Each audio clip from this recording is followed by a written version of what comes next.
하나님께서 이 시간에 저와 여러분에게 주신 말씀은 데살로니가 전서 5장 1절에서 11절 말씀을 중심으로 재림 시기와 징조와 비유와 소망, 이러한 말씀 제목으로 은혜를 나누도록 하겠습니다. 데살로니가 5장 1절에서 16절 말씀. 형제들아, 때와 시기에 관하여 대하여는 너희에게 쓸 것이 없음은 주의 날이 밤에 도둑같이 이를 줄을 너희 자신이 알기 때문이라. 그들이 평안하다 안전하다 할 그때에 임신한 여자에게 해산의 고통이 이름과 같이 멸망이 갑자기 그들에게 이르리니 결코 피하지 못하리라. 형제들아, 너희는 어둠에 있지 아니하매 그날이 도둑같이 너희에게 임하지 못하리니 너희는 다 빛의 아들들이요 낮의 아들이라. 우리가 밤이나 어둠에 속하지 아니하나니 그러므로 우리는 다른 이들과 같이 자지 말고 오직 깨어 정신을 차릴지라. 데살로니가 전서는 5장으로 된 서신서로 예수 그리스도의 재림을 대망하는 성도들의 경건한 삶을 권면하는 말씀과 주님의 재림에 대한 데살로니가 교회에 보낸 서신으로 바른 종말적 신앙관을 가르치고 있는데, 예수님의 재림 시기는 갑자기 임할 것을 교훈하고, 그러나 빛의 아들들에게는 그날이 갑작스러울 수 없음을 설명하면서 의로와 함께 깨어 근신하면서 죄의 재림을 소망할 것을 촉구하는 말씀입니다. 주님께서는 성부와 성자와 성령의 삼위일체의 하나님으로서 창세기 1장 2절에서는 성부 하나님과 성령 하나님이 천지를 함께 창조하셨고, 요한복음 1장 1절에서 12절에는 2절에 태초에 말씀이 계시니라. 이 말씀이 하나님과 함께 계셨으니 이 말씀은 곧 하나님이시니라. 그가 태초에 하나님과 함께 계셨고 만물이 그로 말미암아 지은 바 되었으니 지은 것이 하나도 그가 없이는 된 것이 없느니라. 그 안에 생명이 있었으니 이 생명은 사람들의 빛이라. 빛이 어두움에 비치되 어두움이 깨닫지 못하더라. 하나님께로부터 보내심을 받은 사람이 있으니 그 이름은 요한이라. 그가 증언하러 왔으니 곧 빛에 대하여 증언하고 모든 사람이 자기로 말미암아 믿게 하려 함이라. 그는 이 빛이 아니요 이 빛에 대하여 증언하러 온 자라. 참빛 곧 세상에 와서 각 사람에게 비추는 빛이 있었나니 그가 세상에 계셨으며 세상은 그로 말미암아 지은 바 되었으니 세상이 그를 알지 못하였고 자기 땅에 오매 자기 백성이 영접하지 아니하였으니 영접하는 자 곧 그 이름을 믿는 자들에게는 하나님의 자녀가 되는 권세를 주셨으니.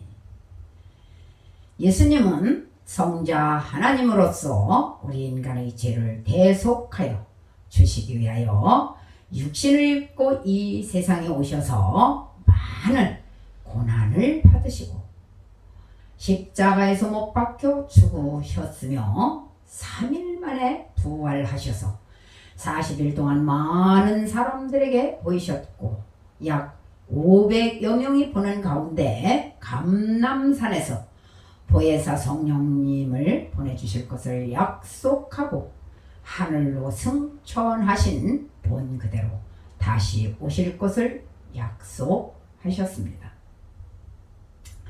사도행전 1장 11절에 갈릴리 사람들아 어찌하여 서서 하늘을 쳐다보느냐.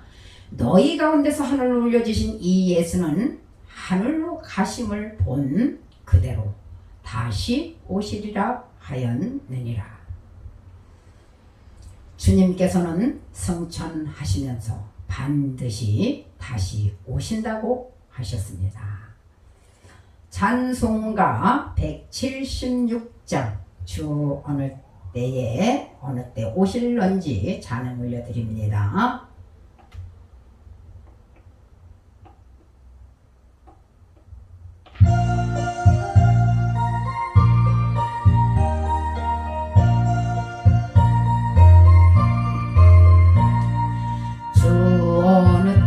다시 오실는지 아는 이가 없으니 등 밝기로 너는 깨어 있어 주를 반겨 맞으라. 주 안에서 우리 몸과 마음이 깨끗하게 되어서 주 예수님 다시 오실 때에 모두 기쁨으로 맞으라. 주 오늘에 다시 오신다면 부끄러움 없을까. 잘하였다 주님 칭찬하며 우리 맞아 주실까. 주 안에서 우리 몸과 마음이 깨끗하게 되어서 주 예수님 다시 오실 때에 모두 기쁨으로 맞으라. 주 예수님 맡겨주신 일을 모두 충성 다했나. 내 마음속에 확신 넘칠 때에 영원한 식 얻겠네. 주 안에서 우리 몸과 마음이 깨끗하게 되어서 주 예수님 다시 오실 때에 모두 기쁨으로 맞으라. 주 예수님 언제 오실는지 한밤이나 낮에나 늘 깨어서 주님 맞는 성도 주의 영광 보겠네. 주 안에서 우리 몸과 마음이 깨끗하게 되어서 주 예수님 다시 오실 때에 모두 기쁨으로 맞으라.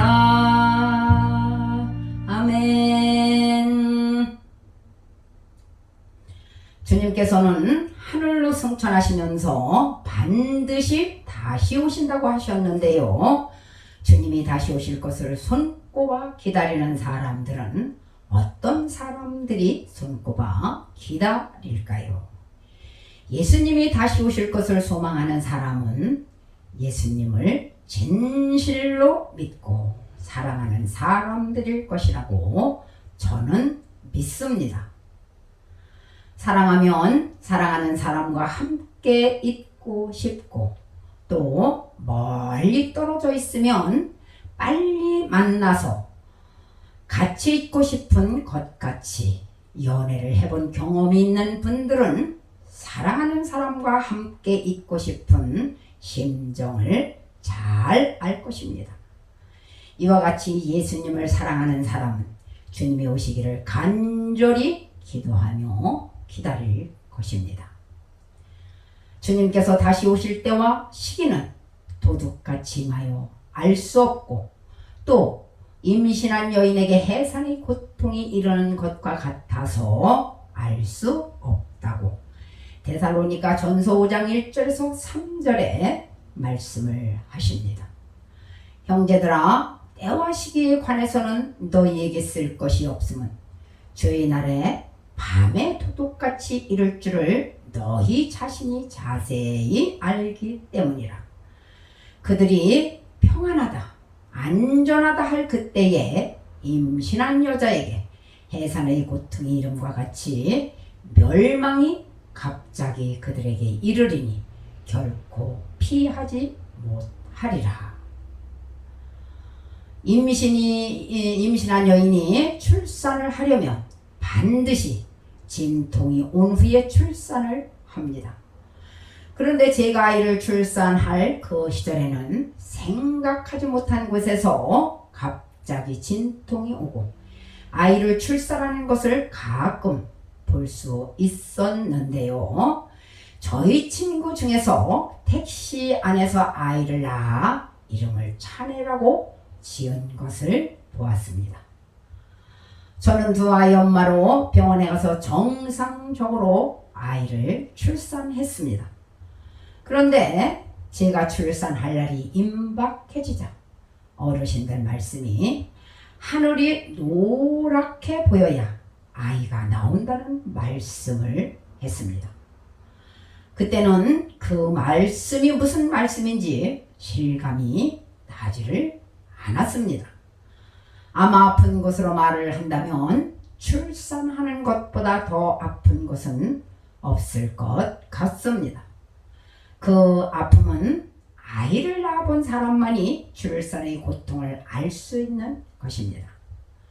출산의 고통이 얼마나 고통스러운가의 표현으로 파란 하늘이 노랗게 보여질 만큼 힘들고 고통스럽다는 것인데 주님이 다시 오실 때에 이러한 해산하는 고통이 따른다는 것이며 누구도 피할 수 없지만 예수 그리스도를 믿고 깨어있는 자들만이 이 고통에서 면제를 받는다는 것입니다. 우리가 재림의 시기와 때를 정확하게 알아내려고 하는 것은 하나님께서 하실 일을 사람들이 넘겨다 보는 일로 불경스러운 일이라 할 수 있습니다. 참된 하나님의 백성들은 예수님이 오시기를 학수고대하고 있다가 주님이 다시 오실 때에 기쁘게 영접하면 되는 것입니다.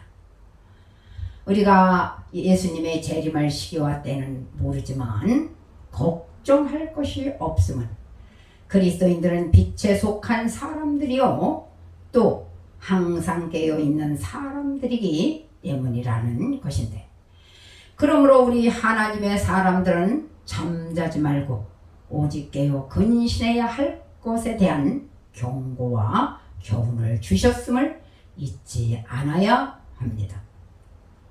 주님은 평안하다, 안전하다 할 그때에 오신다고 하셨습니다. 그러므로 성도는 항상 재림의 때를 생각하며 하루하루를 근신하면서 긴장을 풀지 말고 사는 지혜를 갖고 사시기를 바랍니다. 주님께서 다시 오신다는 말씀이 성경 여러 곳에 기록되어 있고 또 주님이 오시기 전에 반드시 먼저 재림 징조가 있은 후에 주님이 오신다는 것입니다. 그럼 주님이 오시기 전에 어떤 재림 징조가 있을 것인가에 대하여 살펴보도록 하겠습니다. 데살로니가 후서 2장 3절에서 4절에 보면 누가 어떻게 하여도 너희가 미혹되지 말라. 먼저는 배교하는 일이 있고 저 불법의 사람 곧 멸망의 아들이 나타나기 전에는 그날이 이르지 아니하나니 그는 대적하는 자라 신이라고 불리는 모든 것과 또 숭배함을 받는 것에 대항하여 그의 자기를 높이고 하나님의 성전에 앉아 자기를 하나님이라고 내세우느니라. 성도들은 어떠한 거짓 가르침에도 미혹되어서는 안 된다고 말씀하시며 주의 재림은 오직 하나님께서 정하신 때에 임하실 것이라고 단호하게 말씀하셨습니다. 그날에 대한 많은 사람들의 주장들이 있으나 인간의 추측에 근거한 교훈들은 성도들을 미혹하게 할 뿐이라는 것을 알아야 합니다. 성경에 근거한 사실 외에는 모두가 잘못된 것임을 깨닫는 은혜와 지혜가 임하기를 바랍니다. 먼저 주님이 재림하시기 전에 반드시 진리에서 떠나는 배교의 일들이 생길 것이며 참된 신앙을 대적하는 불법의 사람들이 먼저 일어날 것이고, 이는 적 그리스도로서 스스로 하나님이라 칭하며 복음의 진리에서 많은 사람들을 떨어지게 할 것이지만, 적 그리스도는 주 예수의 강림의 날에 반드시 멸망당할 것입니다. 찬송가 179장 주 예수의 강림이 가까우니 찬양 올려드리겠습니다.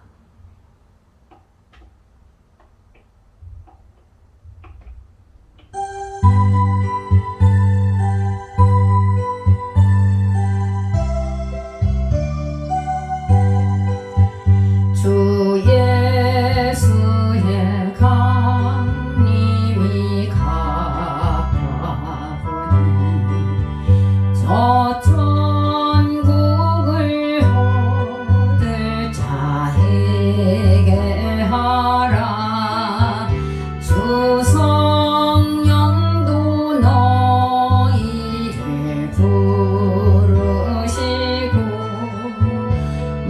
천사도 나와서 영접하네. 주 예수님 너희를 찾으시니 왜 의심을 하면서 오지 않나. 온 세상 죄 담당한 어린 양은 죄 많은 자 불러서 구원하네.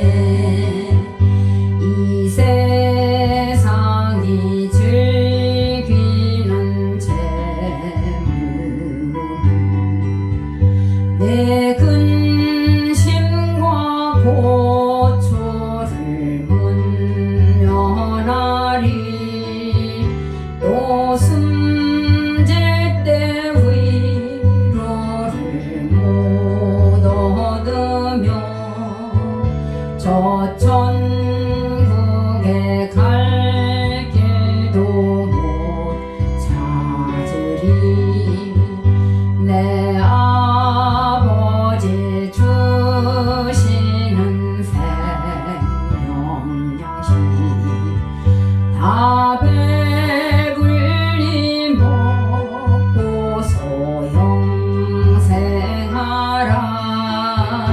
곧 의심을 버리고 주께 오면 그 한없는 길을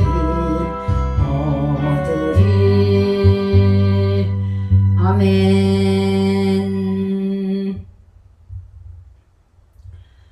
주님의 재림 징조로 마태복음 24장, 마가복음 13장, 그리고 누가복음 21장 공관복음의 재림 징조에 대하여 동일하게 기록되어 있는데, 마태복음 24장 4절에서 7절 말씀에 예수께서 대답하여 이르시되 너희가 사람의 미혹을 받지 않도록 주의하라. 많은 사람이 내 이름으로 와서 이르되 나는 그리스도라 하여 많은 사람을 미혹하리라. 난리와 난리의 소문을 듣겠으나 너희는 삼가 두려워하지 말라. 이런 일이 있어야 하되 아직 끝은 아니니라. 민족이 민족을, 나라가 나라를 대적하여 일어나겠고 곳곳에 기근과 지진이 있으리니. 종말의 두드러진 특징 중 하나는 거짓 그리스도가 많이 나타난다는 것입니다. 인류는 지금까지 수없이 많은 전쟁들을 치렀음에도 불구하고 아직까지도 전쟁은 끝이 나지 않은 상태에 있으며 종말의 징조 중 또 하나는 나라와 민족 간의 전쟁 그리고 심각한 기근이 오며 각처에 지진의 재앙이 오고 난 후에 주님의 재림이 있을 것에 대하여 말씀을 하십니다. 그리고 주님의 재림 확실성에 대하여 베드로후서 3장 8절에서 10절에 말씀을 하십니다. 사랑하는 자들아, 주께는 하루가 천년 같고 천년이 하루 같다는 이 한 가지를 잊지 말라. 주의 약속은 어떤 이들이 더디다고 생각하는 것 같이 더딘 것이 아니라 오직 주께서는 너희를 대하여 오래 참으사 아무도 멸망하지 않고 다 회개하게 이르기를 원하시느니라. 그러나 주의 날이 도둑같이 오리니 그날에는 하늘이 큰 소리로 떠나가고 물질이 뜨거운 불에 풀어지고 땅과 그 중에 있는 모든 것이 드러나리로다. 창세기 19장에 소돔과 고모라가 사악한 죄로 심판을 받아 멸망했지만 그때는 전 인류가 멸망한 것이 아니고 소돔과 고모라만 유황불로 멸망당했음을 기록하고 있습니다. 그러나 창세기 7장에는 전 인류가 물로 심판을 받아 멸망했지만 노아 가족 8명과 각 동물 한 쌍씩 그리고 정결한 동물은 7쌍씩 구원을 받았는데 물로 심판을 받은 그때는 방주에 들어간 사람과 동물들만 구원받았음을 성경에 기록하고 있습니다. 그러나 주님이 다시 오실 그날에는 세상이 불로 심판을 받아 종말이 온다는 것입니다. 그때에 구원받을 사람들은 예수 그리스도를 하나님의 아들로 믿는 자들만 구원받는다는 말씀이 로마서 10장 17절에 언급을 하십니다. 믿음은 들음에서 나며 들음은 그리스도의 말씀으로 말미암느니라. 로마서 10장 10절에 사람이 마음으로 믿어 이에 이르고 입으로 시인하여 구원에 이르느니라. 시편 기자는 하루가 천년 같고 천년이 하루 같다고 시편 90편 4절에 고백을 하는데 저희 목전에는 천년이 지나가는 어제 같으며 밤의 한순간 같을 뿐입니다 라고 고백을 합니다.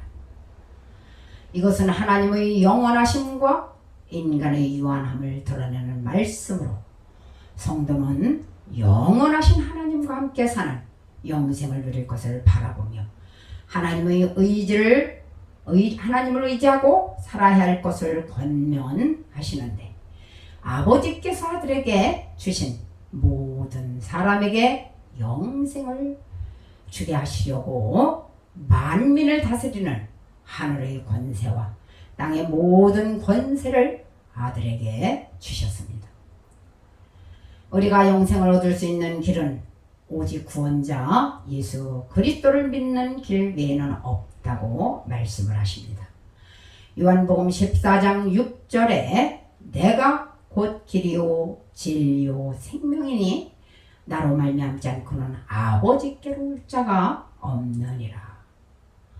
사도행전 4장 12절에 다른 이로서는 구원을 받을 수 없나니 천하 인간에 구원받을 다른 이름을 우리에게 주신 일이 없느니라고 말씀을 하십니다. 그리고 주님의 재림이 지연되는 것은 오래 참으사 아무도 멸망받지 않게 하시려는 뜻이 있기 때문이며 예수님을 믿어 구원받은 성도가 이 땅에 더 살아남아 있을 이유는 오직 복음을 전파하여 하나님 나라의 확장을 이루기 위함이라는 것입니다. 모든 교회는 국내는 물론이지만 해외 선교도 해야 할 의무가 있음을 잊지 않기를 바랍니다. 주님이 재림하시면 이 세상의 모든 것이 불타서 없어진다고 말씀하셨는데 언제 그날이 올지 모르지만 그날이 오면 인간이 쌓은 모든 것은 한순간에 사라진다는 것입니다. 그러므로 우리는 거룩한 행실과 경건함으로 그날을 사모하며 살아야 합니다. 그리고 결정적인 마지막 재림 징조로 마태복음 24장 14절에 이 천국 복음이 모든 민족에게 증언되기 위하여 온 세상에 전파되리니 그제야 끝이 오리라.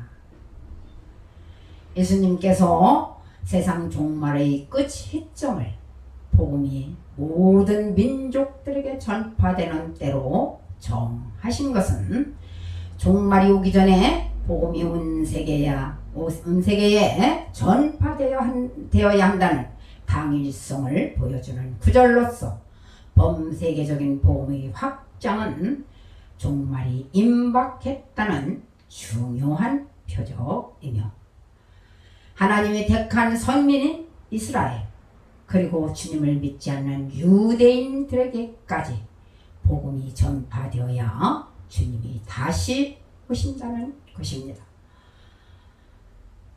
우리 성도들은 생명의 말씀인 예수 그리스도의 복음을 전하는 왕의 대사, 왕의 군사로서 최선을 다하여 복음을 전하는 전도자가 되시기를 바랍니다.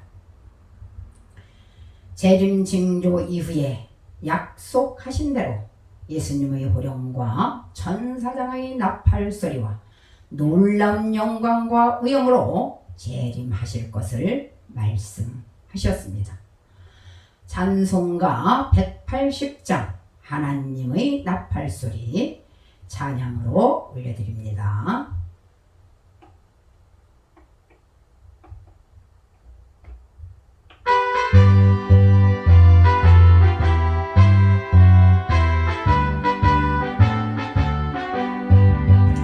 하나님의 나팔 소리 전지진동할 때에 예수 영광 중에 구름 타시고 전사들을 세계 만국 모든 곳에 보내어 구원받은 성도들을 부르리. 나팔 불 때 나의 이름 나팔 불 때 나의 이름 나팔 불 때 나의 이름 부를 때에 잔치 참여하겠네. 무덤 속에 잠자는 자 그때 다시 일어나 영화로운 부활 승리 얻으리. 주의 택한 모든 성도 구름 타고 올라가 공중에서 주의 얼굴 배우리. 나팔 불 때 나의 이름 나팔 불 때 나의 이름 나팔 불 때 나의 이름 부를 때에 잔치 참여하겠네. 주님 다시 오실 날을 우리 알 수 없으니 항상 기도하고 깨어 있소서. 기쁨으로 보좌 앞에 우리 나가서도 그때까지 참고 기다리겠네. 나팔 불 때 나의 이름 나팔 불 때 나의 이름 나팔 불 때 나의 이름 부를 때에 잔치 참여하겠네. 아멘. 주님 오시는 그날에 나의 이름이 꼭 불려지기를 소망합니다.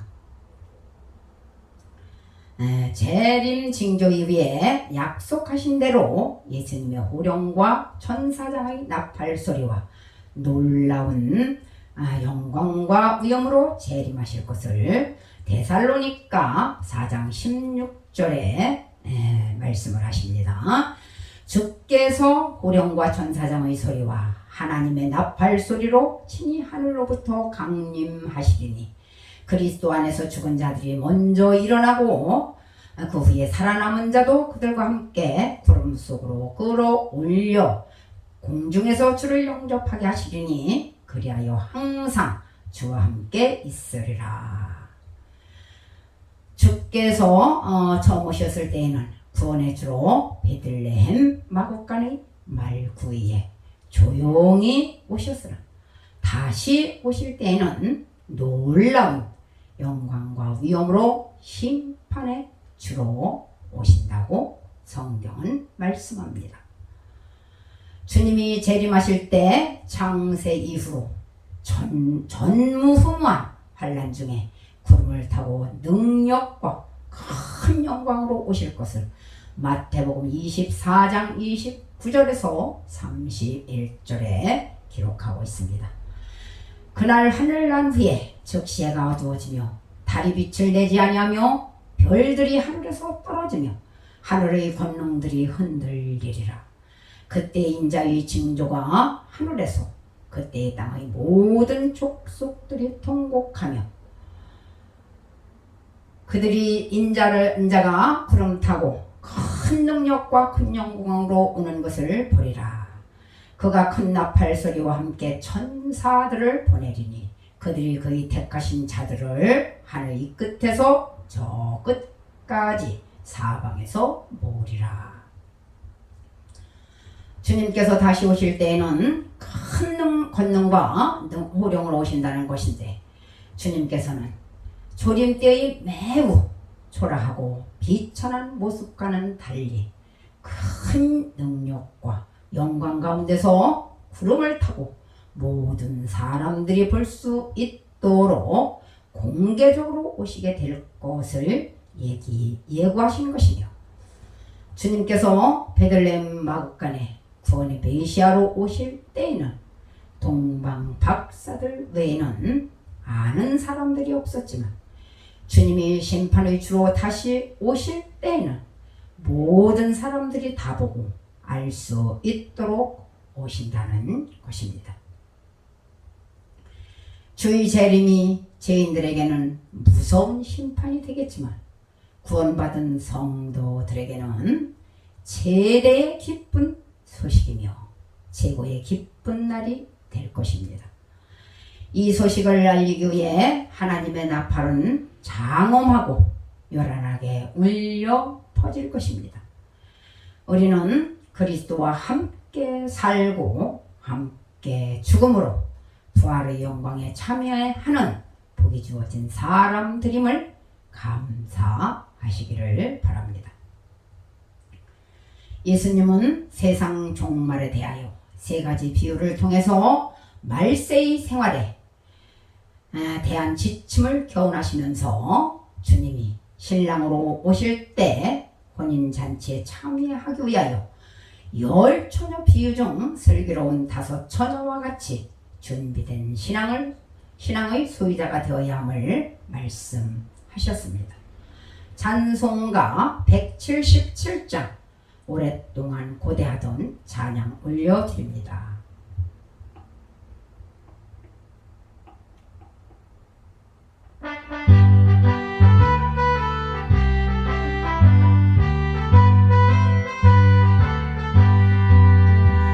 오랫동안 고대하던 천년왕국이 이를 때 주의 신부 공중으로 들려 올라가겠네. 항상 기도하며 어서 준비합시다. 우리 주님 세상 다시 오시네. 우리 주님 세상 다시 오시네. 할렐루야 주님 다시 오시네. 악한 마귀 결박하고 세상 다스리시고 할렐루야 주가 다시 오시네. 그때 모든 성도들의 기도 응답되리니 하나님을 모르느니 천지간에 없으리. 모든 질병 근심 고통 눈물 없게 하시려 우리 주님 세상 다시 오시네. 오시네. 할렐루야 주님 다시 오시네. 악한 마귀 결박하고 세상 다스리시죠. 할렐루야 주가 다시 오시네. 주의 구속함을 얻는 천만 성도 일제히 거룩한 산 시온성의 기쁨으로 모이리. 화평함과 인내로서 세상 다스리시니 우리 주님 세상 다시 오시네. 우리 주님 세상 다시 오시네. 할렐루야 주님 다시 오시네. 악한 마귀 결박하고 세상 다스리시죠. 할렐루야 주가 다시 오시네. 우리 주님 평화로운 천년왕국이 이룰 때 그곳에는 죄와 고통 사망 없어지겠네. 천만 성도 간절하게 주를 목대하리. 우리 주님 세상 다시 오시네. 우리 주님 세상 다시 오시네. 할렐루야 주님 다시 오시네. 악한 마귀 결박하고 세상 다스리시죠. 할렐루야 주가 다시 오시네. 아멘.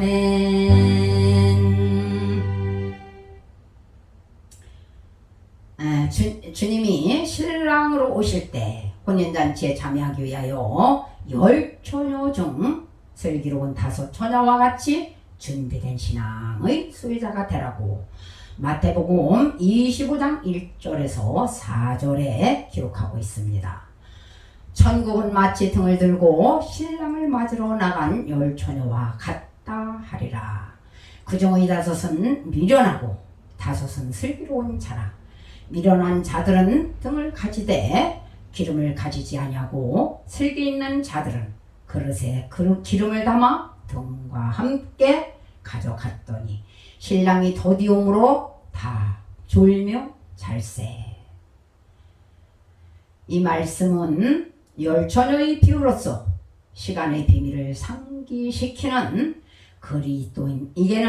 그리스도인에게는 매우 익숙한 말씀입니다. 신랑이 오실 때 10처녀가 다 등을 가지고 신랑을 맞으러 나갔다는 말씀은 오늘 말씀 배경의 초점이 결혼 잔치를 치르기 위해서 신랑이 오기로 되어 있는 신부의 집 주변의 모습인데, 이들은 마치 하나님의 나라를 기다리는 성도들, 특히 예수 그리스도의 재림을 기다리는 성도들의 모습으로 비유하고 있습니다. 신랑을 기다리는 처녀들 중에는 등과 기름을 준비한 자들도 있었고, 등은 준비했지만 기름은 준비하지 못한 자들도 있었습니다.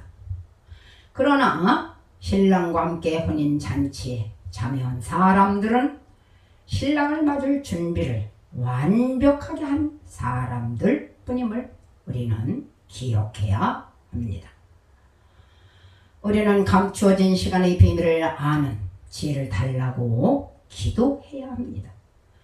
예수님이 신랑으로 오실 그때는 감추어진 시간의 비밀이기에 아무도 알 수 없으므로 항상 깨어 있어서 언제 어느 때에 주님이 신랑으로 오시더라도 항상 등과 기름을 함께 준비하고 기다리는 성도가 되어서 혼인잔치에 참여하는 복받은 신부가 되시기를 축복합니다.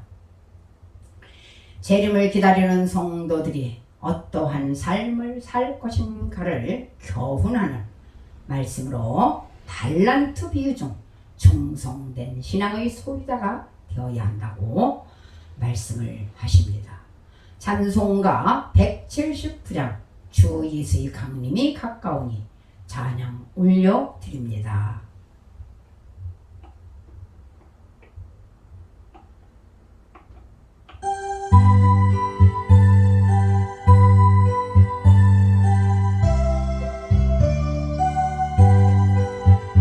주 예수의 강림이 가까우니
재림을 기다리는 성도들이 어떤 삶을 살 것인가를 교훈으로 달란트 비유 중 충성된 신앙의 소유자가 되어야 함을 마태복음 25장 14절에서 18절에 기록을 하고 있습니다. 또 어떤 사람이 타국에 갈 때 그 종들을 불러 자기 소유를 맡김과 같으니 각각 그 재능대로 한 사람에게는 5달란트를, 한 사람에게는 2달란트를, 한 사람에게는 1달란트를 주고 떠났더니 5달란트 받은 자는 바로 가서 그것으로 장사하여 또 5달란트를 남기고 2달란트 받은 자도 그 같이 하여 또 2달란트 남기고 1달란트 받은 자는 거기서 땅을 파고 그 주인의 돈을 감추어 두었더니 라고 성경에 기록되어 있습니다. 모든 사람은 하나님께서 각자의 사명을 부여받았습니다. 따라서 무슨 은사를 가졌던지 그것은 내 것이 아니라 하나님께서 내게 맡겨주신 것입니다. 그리고 다른 사람이 가진 것보다 내가 가진 것이 우월한 것도 아니고 또 열등한 것도 아님을 알아야 합니다. 다만 감사할 뿐 자랑하거나 교만에 빠지지 않도록 조심해야 하며 하나님께서 주신 직무에 충성한 사람이라야 착하고 충성된 종이라고 인정을 하신다는 것입니다. 아무리 많은 것을 맡았고 또 아는 것이 많다고 할지라도 직무를 소홀히 하는 사람은 칭찬을 받을 수가 없다는 것입니다. 우리는 주님이 맡겨주신 대로 주님의 뜻을 따라 우리의 사명을 잘 감당하도록 애쓰고 힘써야 합니다. 달란트의 주인은 주님이시니 주님께 칭찬받는 정직이가 되도록 최선을 다하는, 그래서 주님께 최고의 영광을 올려드리는 정직이가 되시기를 축복합니다. 착하고 충성된 사람들에게는 주님의 칭찬만 아니라 그에 대한 상급으로 의의 면류관과 하늘에 속한 신령한 복을 누리게 해 주신다는 것입니다. 우리에게 맡겨진 직무를 충실히 감당하여 하나님께 칭찬과 상급을 받는 충성된 자로 인정받으시기를 바랍니다. 주님은 양과 염소의 비유로 구원의 신앙을 바라보신다고 하십니다. 찬송가 175장 신랑 되신 예수께서 찬양 올려드립니다.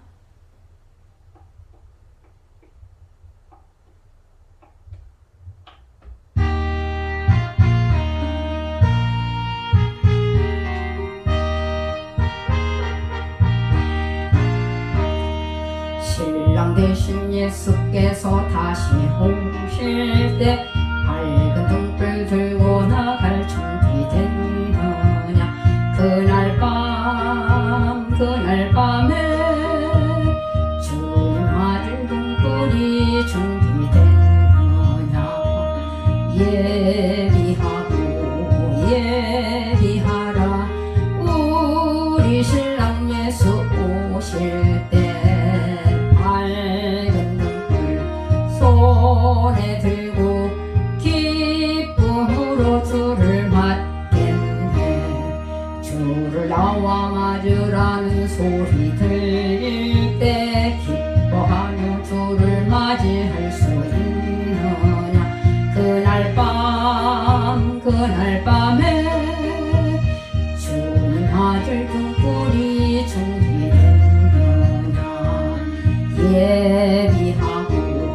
예비하라 우리 신랑 예수 오실 때 밝은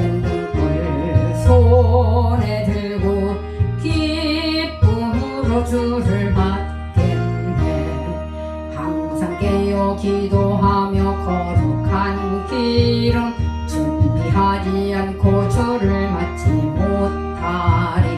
그날 밤에 주님 맞을 등불이 준비됐느냐. 예비하라. 우리 신랑 예수 오실 때 밝은 등불 손에 들고 기쁨으로 주를 맞겠네. 그날 밤에 영화로운 혼잔치에 기뻐하며 할렐루야 찬송 부르리. 그날 밤에 주님 맞을 등불이 준비됐느냐. 예비하라. 우리 신랑 예수 오실 때 밝은 등불 손에 들고 기쁨으로 주를 맞겠네. 아멘. 주님은 양과 염소의 비유로 구원의 신앙을 보십니다. 모든 사람들은 자신이 어떠한 위치에 있든지 인생에 대해 평가하고 심판하실 분이 있음을 명심해야 합니다. 주께서 영광의 보좌에 앉으셔서 행하시는 심판은 최후의 심판이며, 최후의 심판은 세상의 법정에서와 같이 오판이라는 것이 있을 수 없다는 것입니다. 목자가 양과 염소를 구분하는 것처럼 그분의 최후 심판은 정확무후하시다고 성경은 말씀하십니다. 그분은 뇌물을 받지도 아니하시고 탄원이나 간구도 그때는 아무 소용이 없다는 것입니다. 주님은 먼저 충성된 자들의 수고에 대해서도 칭찬하시며 그들이 행한 모든 선과 의는 다 주님을 위한 것이었으므로 하나님 나라를 상속받으라는 것입니다. 양과 염소의 비유는 재림의 그리스도께서 행하실 심판의 기준이 무엇인지를 보여주고 있으며, 성도들로 하여금 사랑을 실천하는 것이야말로 주님의 재림을 대비하는 것이라고 권면하는 말씀으로 마태복음 25장 31절에서 36절에 언급을 하십니다. 인자가 자기 영광으로 모든 천사와 함께 올 때에 자기의 영광의 보좌에 앉으리니 모든 민족을 그 앞에 모으고 각각 구분하기를, 목자가 양과 염소를 구분하는 것 같이 하여 양은 그 오른편에 염소는 그 왼편에 두리라. 때의 임금이 그 오른편에 있는 자들에게 이르시되, 내 아버지께 복받을 자들이요 나와 장세로부터 너희를 위하여 예비된 나라를 상속받으라. 내가 줄일 때에 너희가 먹을 것을 주었고, 목마를 때에 마시게 하였고, 나그네 되었을 때 영접하였고, 헐 벗었을 때에 옷을 입혔고, 병 들었을 때에 돌보았고, 옥에 갇혔을 때에 와서 보았느니라. 이 말씀은 선행을 통해 구원에 이르는 것은 아니지만, 구원에 이를 만한 믿음을 가진 자는 반드시 선한 행실이 수반되는 삶을 살아야 한다는 것입니다. 본문의 비유가 마치 각자의 선행 여부에 따라 구원과 상급이 결정되는 것처럼 표현하고 있는 것은 믿음과 행함이 불가분의 관계에 있음을 강조하는 것입니다. 마태복음 25장 37절에서 39절에 이에 의인들이 대답하여 이르되, 주여, 우리가 어느 때에 주께서 줄이신 것을 보고 음식을 대접하였으며 목마르신 것을 보고 마시게 하였나이까? 어느 때에 나그네 되신 것을 보고 옷 입혔나이까? 어느 때에 병드신 것이나 옥에 갇히신 것을 보고 가소되었나이까 하리니, 그들은 언제 그리스도께서 말씀하신 것 같이 그리스도께 행했느냐고 묻고 있는 것입니다. 이것은 그들이 지금까지 해온 선행이 직접적으로 주를 위하는 것이 아니라는 의미도 있지만, 근본적으로는 결코 내세울 것이 없는 초라하고 보잘것없는 것이라는 겸손의 물음이기도 하다는 것입니다. 이처럼 자신들의 선행을 드러내지 않으려는 것은 의인들의 특징이기로 볼 수가 있습니다. 마태복음 25장 40절에 임금이 대답하여 이르시되 내가 진실로 너희에게 이르노니 너희가 여기 내 형제 중에 지극히 작은 자 하나에게 한 것이 곧 내게 한 것이니라 하시고, 예수님께서는 소외받고 고통당하는 자들과 자신을 통일시 하셨고, 예수님은 하늘보좌를 버리시고 육신을 입고 이 땅에 오셔서 소외와 고통을 당하셨으며 언제나 소외당하는 자들의 친구가 되어 주셨을 뿐만 아니라 자신의 몸을 죄인들을 위하여 십자가에서 죽기까지 사랑으로 실천하셨습니다. 우리 성도들은 주님의 사랑 실천을 본받아 행함으로 본을 보이시기를 부탁드립니다. 마태복음 25장 41절에서 46절에 보면 왼편에 있는 염소를 비유로 하신 말씀으로, 또 왼편에 있는 자들에게 이르시되 저주를 받은 자들아 나를 떠나 마귀와 그 사자들을 위하여 예비된 영원한 불에 들어가라. 내가 줄일 때에 너희가 먹을 것을 주지 아니하였고 목마를 때에 마시게 아니하였고 나그네 되었을 때 영접하지 아니하였고 헐 벗었을 때 옷 입히지 아니하였고 병들었을 때 돌보지 아니하였느니라 하시니, 그들도 대답하이르되 우리가 어느 때에 주께서 줄이신 것이나 목마르신 것이나 나그네 되신 것이나 헐 벗으신 것이나 병드신 것이나 옥에 갇히신 것을 보고 공양하지 아니하더이까? 마태복음 25장 45절에서 46절에 이에 임금이 대답하여 이르시되 내가 진실로 너희에게 이르노니 이 지극히 작은 자에게 하지 아니한 것이니라 하시리니, 그들은 영벌에 의인들은 영생에 들어가리라. 영벌과 영생은 종말의 심판때 처할 두 신분의 극히 대두도는 상태를 나타낸 말씀이며, 이 두 신분의 사람들이 처할 모습이 똑같이 영원이란 개념으로 묘사된 것은 그 상태로의 끝이 없음을 나타낸 말씀인데, 다시 말하면 의인과 악인의 지속적인 분리가 계속될 것이며, 따라서 영벌과 영생이 영원하며 거기에는 어떠한 변화도 없을 것을 말하는 것으로 우리는 하나님의 뜻과 섭리를 따라서 살아야 할 하나님의 자녀들입니다. 우리 하나님의 자녀들은 하나님의 목적대로 의도대로 쓰임받고 사용되어 하나님의 뜻을 이루어 하나님께 기쁨과 영광을 올려드리며 살 수 있게 해달라고 기도해야 합니다.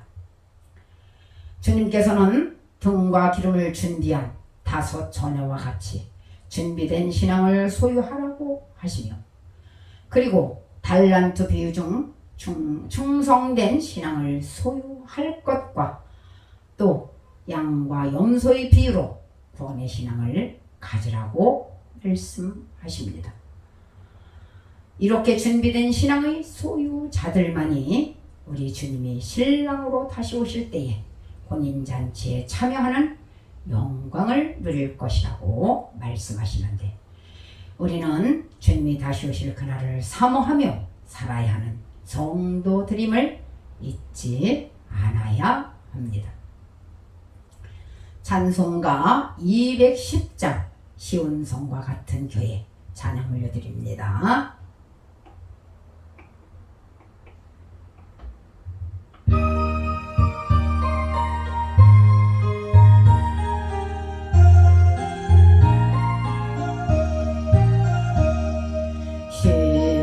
시온성과 같은 교회 그의 영광 한없다 허락하신 말씀대로 주가 친히 세웠다.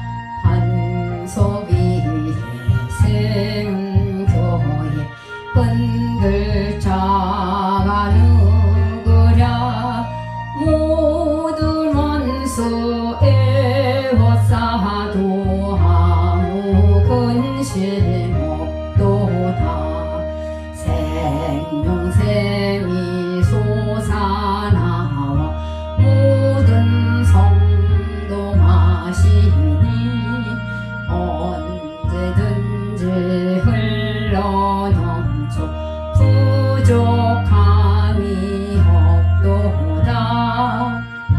이런 물이 흘러가니 목마를 자 누구랴. 주의 은혜 풍족하여 넘치고도 넘친다. 주의 은혜 내가 받아 시온 백성 되는데, 세상 사람 비방해도 주를 찬송하리라. 세상 헛된 모든 영광 아침 안개 같으나, 주의 자녀 받을 복은 영원 무궁하도다.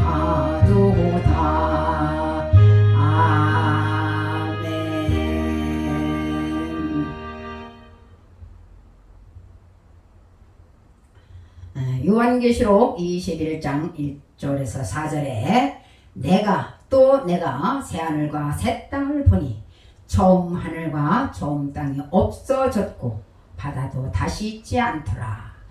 또 내가 봄에 거룩한 성 새 예루살렘이 하나님께로부터 하늘에서 내려오니 그 준비한 것이 신부가 남편을 위하여 단장한 것 같더라. 내가 들으니 보좌에서 큰 음성이 나서 이르되, 보라, 하나님의 장막이 사람들과 함께 있으매 하나님이 그들과 함께 계시리니 그들은 하나님의 백성이 되고 하나님은 친히 그들과 함께 계셔서 모든 눈물을 그 눈에서 닦아주시니 다시는 사망이 없고 애통하는 것이나 곡하는 것이나 아픈 것이 다시 있지 아니하리니 처음 것들이 다 지나갔음이러라. 거룩한 성 새 하늘의 예루살렘 성은 이 세계에서 그 어떤 것과도 비교가 되지 않는 곳입니다. 거룩한 성 새 예루살렘은 견고한 기초에 세워진 것으로서 영원토록 무너지는 일도 없고 개축할 필요도 없다는 것입니다. 그래서 우리의 신앙도 이와 같아야 하고 우리의 인생도 이와 같아야 한다는 것입니다. 아무리 잘 지은 집이라 해도 기초가 견고하지 못하면 무너지게 되며 모든 수고가 헛되이 돌아가고 마는 것입니다. 그리고 예루살렘 성은 네모 반듯한 구조로 세워졌다고 성경에 기록되어 있습니다. 네모 반듯하다는 것은 하나님의 공의를 의미하는데 이 성에 들어갈 수 있는 사람은 의를 따라서 행하는 사람들, 다시 말하면 불의에서 떠난 사람들이라야 한다는 것입니다. 세속을 따르거나 불의와 타협하는 사람은 거룩한 새 예루살렘에 들어갈 수 없다는 것이며, 그리고 거룩한 새 예루살렘 성은 빛나는 보석들로 장식이 되어 있다고 성경은 말씀하시는데, 이것은 귀한 성임을 나타내는 것이며, 이 성에 들어가는 사람들이 하나님 앞에서 귀한 존재, 아름다운 존재를 보여주는 것입니다. 그래서 영혼의 구원은 값진 것이며, 이를 위해 주님께서는 십자가에서 피 흘려 죽기까지 우리 죄인을 사랑하신 것입니다. 많은 사람들이 이 예루살렘 성에서 영생을 누리는 거룩한 성은 견고하고 공정하며 아름다운 보석으로 장식되어 있는 성도들의 본향입니다. 요한계시록 22장 20절에 이것을 증거하시니가 이르시되 내가 진실로 속히 오리라 하시거늘 아멘. 주 예수여 어서 오시옵소서. 이 말씀은 아람어로 마라나타인데 초대교회에서 성찬 예식을 행할 때 공식적으로 사용한 기도문으로 쓰였다고 합니다. 우리 성도들은 예수님이 다시 오실 때에 자신 있게 마라나타 아멘 주 예수여 오시옵소서 라고 고백하고 예수님을 영접하고 영원한 천국에서 하나님만을 찬양하는 영생의 복을 받아 누리시기를 주님의 이름으로 간절히 축원합니다.